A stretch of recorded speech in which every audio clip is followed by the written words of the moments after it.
Ok. Hola. Bueno, se ve un poco... It's okay. It's okay. I can actually put light on. Should I... I'm gonna. Ok. Agarra tu baby, agarra tu té, tu café. En mi caso solamente es un Yeti con agua con sal. Porque vamos a platicar. Vamos a platicar. El día de hoy me gustaría platicar el tema del ego. El ego, imagínate que es un velo transparente, invisible, que está por encima de tu cuerpo físico. Y el ego solamente es una protección que tiene tu cerebro por tu modo de supervivencia. O sea, el ego te está protegiendo de tu entorno, de tu vida. Y por más que si hay una etapa en nuestras vidas en donde es necesario usar nuestro ego, también he comprendido que mientras vamos creciendo hay que empezar a disolverlo para poder ver las cosas de distinta manera. El hecho de que salgas a la calle con unos pantalones que te encantan, que te cortes el pelo de cierta manera, que te arriesgues a hacer actividades que no haces, es una catapulta de warning hacia tu ego de decir, wow, ¿qué estás haciendo? El ego también no es como muy fan de las cosas que no conoce. Y entonces, para el ego, estas cosas que no conoces es una advertencia de que estás en súper riesgo y de que algo te va a pasar. Pero la observación consciente, aparte el ego, déjame te digo algo que he observado, es que el ego tiene mucho que ver con las cosas inmediatas, pensamientos inmediatos, reacciones inmediatas, con pensamientos de destrucción, con pensamientos de que las cosas van a salir mal, o al revés. O sea, también del otro lado de la moneda está el ego que te puede decir que tú nunca fallas, que eres el más verga, que nadie puede contra ti, que eres único y diferente en todo el mundo. Y son dos partes muy distintas, pero son dos partes que se comunican a través del ego por tu supervivencia, de tú cómo hayas aprendido a sobrevivir. Es la manera en la que se desarrolla tu ego. Y entonces en la observación consciente de estos pensamientos repentinos, de estas emociones muy, eh, como muy explosivas, como ciertas actitudes, son parte del ego que quiere protegerte. Algo importante es que no podemos endemoniar al ego. No es un demonio, no es algo negativo. Se empieza a ver que consume mucho de tu energía, pero no por malo, porque también yo comprendo y empatizo y la compasión de saber que nadie nunca nos enseñó a disolver nuestro ego, ¿sabes? Como que no es una plática normal, no es una plática recurrente. Y para disolver el ego tenemos que tener una observación consciente, como ya lo mencioné, de los pensamientos, los patrones de pensamiento, de los patrones emocionales, pero es más como todos estos picos de emociones que sentimos cuando hacemos cosas nuevas, cuando conocemos a gente nueva, cuando sentimos que nos estamos exponiendo de cierta manera, para poder darnos cuenta, observar sin juicio y después hacer algo al respecto. Y después tranquilizarte y tranquilizar tu sistema nervioso y decir, ¿ves, güey? No pasó nada, güey. No pasó absolutamente nada. O sea, el sentimiento, y yo me acuerdo perfecto del sentimiento de cortarme el pelo, y no ahorita, o sea, hace muchos años que me corté el pelo como muy cortito, es esta parte de qué van a pensar de mí, qué voy a pensar yo de mí, qué va a pensar mi familia, qué me van a decir. Y entonces esa parte del ego, el ego así de que te está intentando proteger de, güey, estás haciendo un error, pero luego lo haces y sientes esta liberación de, güey, ya lo hice, no pasó nada, a nadie le pasó nada, y a mí tampoco me pasó nada. Entonces, esa también es una disolución de ego, ¿no? De hacer algo que no acostumbras y entonces estás como redirigiendo tu energía. ¿Por qué digo que el ego toma mucha de tu energía? Porque el ego constantemente te está haciendo probar cosas, te está intentando comprobar que lo que te dice es verdad. Y eso es lo que hace.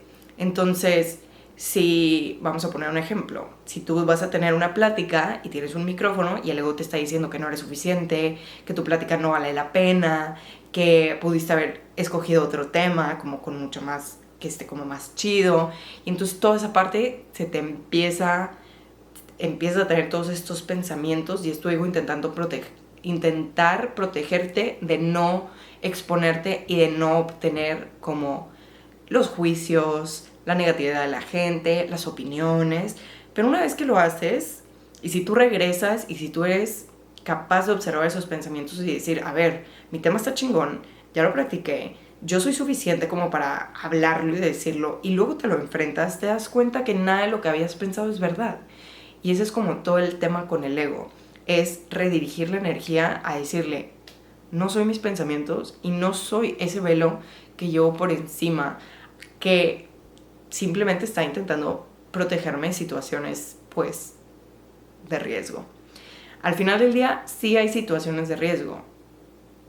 Otro ejemplo que se me ocurre es, si tú te pones a la mitad de una carretera en donde están pasando los carros, inmediatamente tu ego te va a decir que te salgas, con justa razón, no estoy diciendo que no, pero es esa protección que tu ego quiere.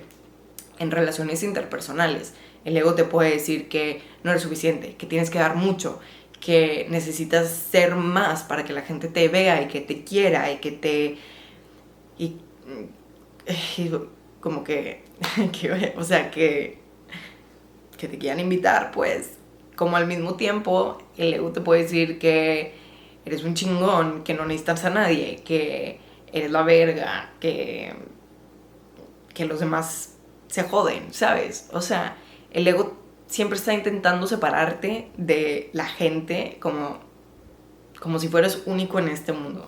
Todos tenemos ego, todos tenemos que convivir en comunidad, es como algo natural del humano convivir en comunidad, y entonces el ego está intentando como separarte de ahí. Y luego también en las partes interpersonales es, no le confíes mucho, no digas tus cosas, no digas tus planes, que hasta cierto punto, vuelvo al mismo tema, hasta cierto punto está bien tener esa privacidad de uno mismo, pero que no se vuelva o que no salte esta parte de desconfianza de la gente, porque no sabes, tal vez no la conoces a la persona, no sabes lo que la persona te puede llegar a ofrecer, y si tu ego está constantemente haciéndose ideas de que hay desconfianza y de que no deberías de confiar, entonces no lo vas a hacer y vas a terminar siendo una persona desconfiada. Pero eso es lo que digo, la observación consciente, de que tal vez te llega el pensamiento y en ese momento puedes hacer una pausa, una respiración y nada más decir, ya lo pensé, pero no significa que es verdad. El 90% de las cosas están aquí en tu mente. Son cosas, son perspectivas, son historias que tú te creaste en la cabeza, pero cuando tú tienes que ver tu realidad no es así.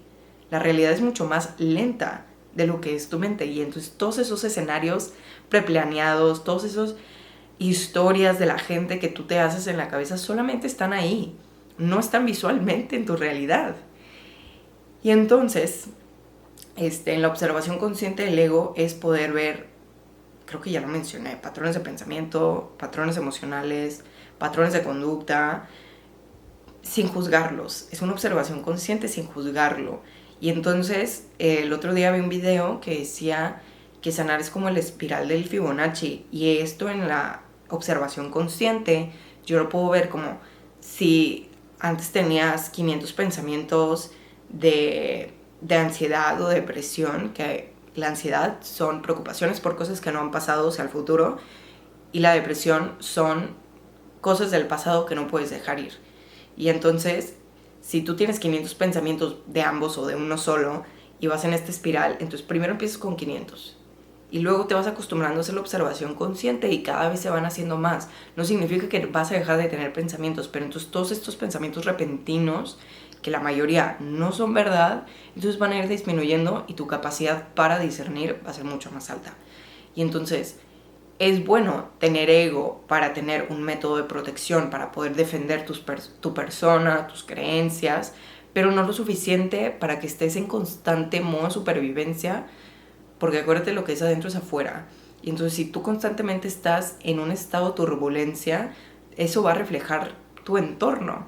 Y cuando más empiezas a trabajar esa paz, que al principio se va a sentir extraña porque probablemente no la has sentido, pero entonces empieza a reflejar lentamente hacia tu realidad.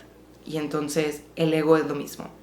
Tal vez al inicio es una práctica que necesita consistencia y disciplina, porque nada de lo que vale la pena es sencillo, pero cuanto más lo practiques y cuanto más vaya el tiempo, entonces tú puedes ir relajando tu mente, ir relajando sus pensamientos, porque el cerebro, acuérdate que el cerebro es una herramienta.